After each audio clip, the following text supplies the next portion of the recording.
আজকে বাজারে মাছ কিনতে গিয়ে দেখি আলাদা করে একটা জায়গায় মাছের ডিম বিক্রি হচ্ছে। তাই বেশি দেরি না করে চটপট করে মাছের ডিমটা কিনে এনেছি আর বাড়িতে এনেই তাড়াতাড়ি করে বানিয়ে ফেলেছি এই মাছের ডিমের কারি, যেটা কিন্তু খেতে খুব টেস্টি হয়েছিল। তাহলে চলো তোমাদের সঙ্গে রেসিপিটা শেয়ার করা যাক। আর রেসিপিটা যদি ভালো লাগে অবশ্যই একটা লাইক, কমেন্ট, শেয়ার আর সাবস্ক্রাইব করে দিও। প্রথমেই মাছের ডিমগুলোকে আমি খুব ভালোভাবে পরিষ্কার করে ধুয়ে নিয়েছি। এরপরে মাছের ডিমগুলোকে চৌকো চৌকো করে কেটে নিয়ে ওর মধ্যে দিয়ে দিচ্ছি স্বাদ মতো নুন, 1 টিস্পুন হলুদ গুঁড়ো আর 3 থেকে 4 টিস্পুন মতো বেসন দিয়ে এগুলোকে মাছের ডিমের সঙ্গে বেশ ভালোভাবে মেখে নেব। এবারে কড়াইয়ের মধ্যে সর্ষের তেল গরম করে নিয়ে মাছের ডিমগুলোকে দিয়ে এপিট ওপিট বেশ লাল লাল করে ভেজে নিয়ে তুলে রাখবো।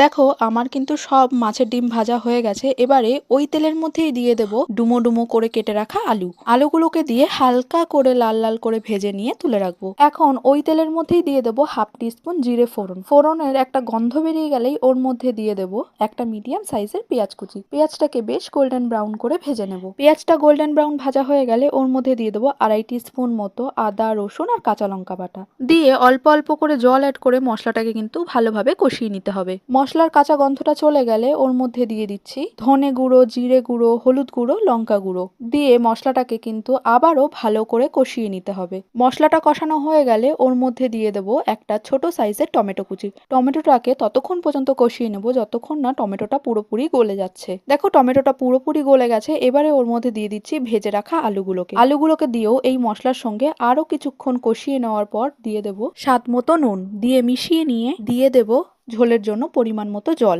এবারে ঢাকনা দিয়ে ঢেকে দেবো যাতে আলুটা খুব ভালোভাবে সেদ্ধ হয়ে যেতে পারে। দেখো আমাদের আলুটা সেদ্ধ হয়ে গেছে। এবারে এর মধ্যে দিয়ে দিচ্ছি ভেজে রাখা মাছের ডিমের বড়াগুলোকে দিয়ে এই ঝোলের সঙ্গে মিশিয়ে নিয়ে আবারও ঢাকনা দিয়ে ঢেকে দেবো এই 2 থেকে 3 মিনিটের মতো। মাছের ডিমের বড়ার মধ্যে দেখো ঝোলের ফ্লেভারটা কিন্তু খুব ভালোভাবে অ্যাবসর্ব হয়ে গেছে। এবারে এর মধ্যে দিয়ে দিচ্ছি অল্প একটু গরম মশলা গুঁড়ো দিয়ে মিশিয়ে নিলেই কিন্তু আমাদের মাছের ডিমের কারিটা একদম রেডি। এটা কিন্তু গরম ভাতের সঙ্গে খেতে দুর্দান্ত লাগছিল।